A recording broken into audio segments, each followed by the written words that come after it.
Tennessee ਤੋਂ ਇੱਕ Tennessee college ਦੇ ਲਾਗੇ ਕਹਿੰਦੇ ਵੀ 500 ਪੌਂਡ ਦਾ ਵੱਡਾ ਕਾਲਾ ਰਿਛ ਰਹਿੰਦਾ ਸੀ ਤੇ ਟਸਕੁਲਮ ਯੂਨੀਵਰਸਿਟੀ ਦੇ ਲਾਗੇ ਤੇ ਉਸ ਨੂੰ ਅਰੈਸਟ ਕੀਤਾ, ਉਸ ਨੂੰ ਫੜਿਆ ਗਿਆ।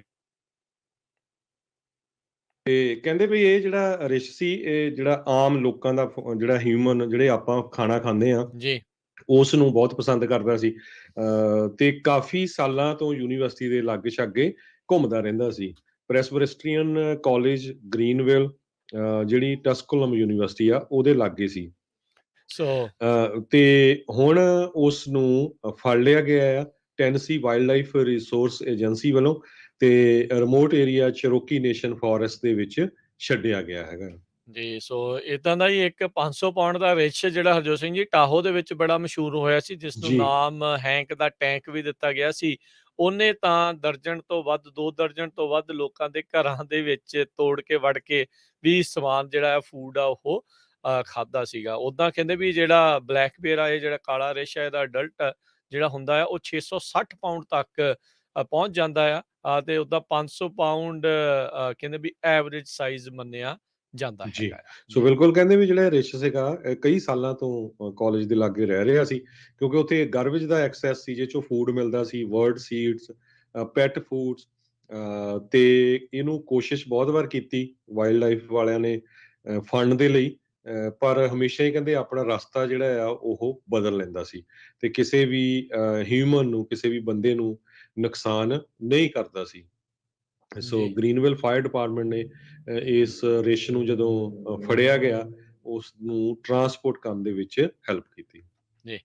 ਕੁਝ ਦਿਨ ਪਹਿਲਾਂ ਆਪਾਂ ਖਬਰ ਕੀਤੀ ਸੀ ਵੀ ਸੈਨ ਹੋਜ਼ੇ ਕਿਸ ਤਰੀਕੇ ਦੇ ਨਾਲ ਦੂਜਾ ਸਭ ਤੋਂ ਮਹਿੰਗਾ ਸ਼ਹਿਰ ਬਣ ਗਿਆ ਹੈ ਕੈਲੀਫੋਰਨੀਆ ਦੇ ਵਿੱਚ, ਰੈਂਟ ਦੇ ਜਿਹੜੇ ਉਹ ਮੁਤਾਬਕ। ਹੁਣ ਜਿਹੜੀ ਖਬਰ ਆ ਰਹੀ ਹੈ, ਕੈਲੀਫੋਰਨੀਆ ਦੇ ਇੱਕ ਹੋਰ ਸ਼ਹਿਰ ਕਹਿੰਦੇ ਆ ਵੀ ਉਹ ਪੂਰੇ ਮੁਲਕ ਦੇ ਵਿੱਚ ਲੀਸਟ ਅਫੋਰਡੇਬਲ ਪਲੇਸ ਜਿਹੜਾ ਆ ਉਹ ਬਣਦਾ ਜਾ ਰਿਹਾ ਆ। ਸੈਨ ਲੂਇਸ ਓਬਿਸਪੋ ਬਹੁਤ ਹੀ ਸੁੰਦਰ ਇੱਕ ਸ਼ਹਿਰ ਆ, ਆਪਣੀ ਪੋਲੀਟੈਕਨਿਕ ਦੇ ਲਈ ਬਹੁਤ ਜ਼ਿਆਦਾ ਮਸ਼ਹੂਰ ਆ, ਸਮੁੰਦਰ ਦੇ ਕੰਢੇ ਦੇ ਉੱਤੇ ਵਸਿਆ ਹੋਇਆ ਸ਼ਹਿਰ। ਇੱਥੇ ਕਹਿੰਦੇ ਆ ਵੀ ਨੈਸ਼ਨਲ ਐਵਰੇਜ ਦੇ ਨਾਲੋਂ ਜਿਹੜੀ ਕਾਸਟ ਆਫ ਲਿਵਿੰਗ ਆ 9.5% ਵੱਧ ਆ। ਇਹ ਉਦਾਂ ਰਿਕਾਰਡ ਨਾਪਾ ਨੂੰ ਜਾਂਦਾ ਆ, ਜਿੱਥੇ ਨੈਸ਼ਨਲ ਐਵਰੇਜ ਦੇ ਨਾਲੋਂ 11.4% ਜਿਹੜੀ ਕਾਸਟ ਆਫ ਲਿਵਿੰਗ ਵੱਧ ਹੈਗੀ ਆ ਯੂਐਸ ਐਵਰੇਜ ਦੇ ਨਾਲੋਂ। ਇਸ ਟਾਈਮ ਮੀਡੀਅਨ ਪ੍ਰਾਈਸ ਸੈਨ ਲੂਇਸ ਓਬਿਸਕੋ ਕਾਉਂਟੀ ਦੇ ਵਿੱਚ 8,29,000 ਜਿਹੜਾ ਉਹ ਬਣ ਚੁੱਕਾ ਆ ਤੇ ਹੁਣ ਤੱਕ ਕਹਿੰਦੇ ਵੀ 39% ਜਿਹੜੇ ਹਾਊਸ ਹੋਲਡ ਆ ਉਹ ਓਨਰ ਆਕੂਪਾਈਡ ਨੇ, ਬਾਕੀ 60% ਜਿਹੜੇ ਉਹ ਰੈਂਟ ਆਊਟ ਕੀਤੇ ਜਾ ਰਹੇ ਨੇ।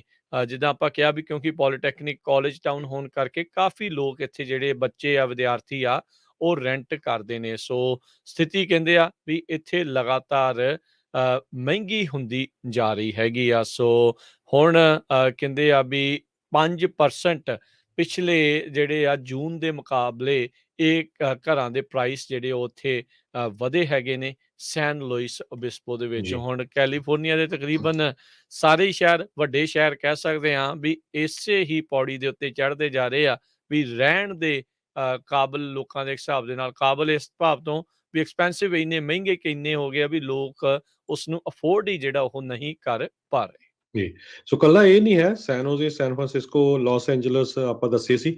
ਅੱਜ ਨਿਊਯਾਰਕ ਦੀ ਵੀ ਰਿਪੋਰਟ ਆਈ ਆ, ਨਿਊਯਾਰਕ ਦੇ ਵਿੱਚ ਵੀ 33% ਇੰਟਰਸਟ ਪਿਛਲੇ ਇੱਕ ਸਾਲ, ਸੌਰੀ ਰੈਂਟ ਜਿਹੜਾ ਆ ਪਿਛਲੇ ਇੱਕ ਸਾਲ ਦੇ ਵਿੱਚ ਇਨਕਰੀਜ਼ ਹੋਇਆ ਆ। ਪਹਿਲੇ ਸਾਲ ਦੇ ਦੌਰਾਨ ਜਦੋਂ ਪੈਂਡੈਮਿਕ ਕਰੋਨਾ ਵਾਇਰਸ ਆਇਆ ਸੀ, ਉਸ ਟਾਈਮ ਦੇ ਉੱਤੇ 14% ਰੈਂਟ ਘਟ ਗਿਆ ਸੀ, ਲੋਕ ਕਈ ਮੂਵ ਹੋਣੇ ਵੀ ਸ਼ੁਰੂ ਹੋ ਗਏ ਸੀ, ਪਰ ਹੁਣ ਦੁਬਾਰਾ ਕੀ ਫਿਰ ਇੰਨੀ ਜ਼ਿਆਦਾ ਡਿਮਾਂਡ ਹੋਈ ਹੈਗੀ ਆ। ਕਹਿੰਦੇ ਪਈ 3300-3200 ਦੇ ਕਰੀਬ ਜਿਹੜੀ 2 ਬੈਡਰੂਮ ਦੀ ਅਪਾਰਟਮੈਂਟ ਆ ਉਹ ਮਿਲ ਰਹੀ ਹੈ। ਇੰਨਾ ਜ਼ਿਆਦਾ ਰੈਂਟ ਉੱਥੇ ਹੋਇਆ ਹੈਗਾ ਨਿਊਯਾਰਕ ਦੇ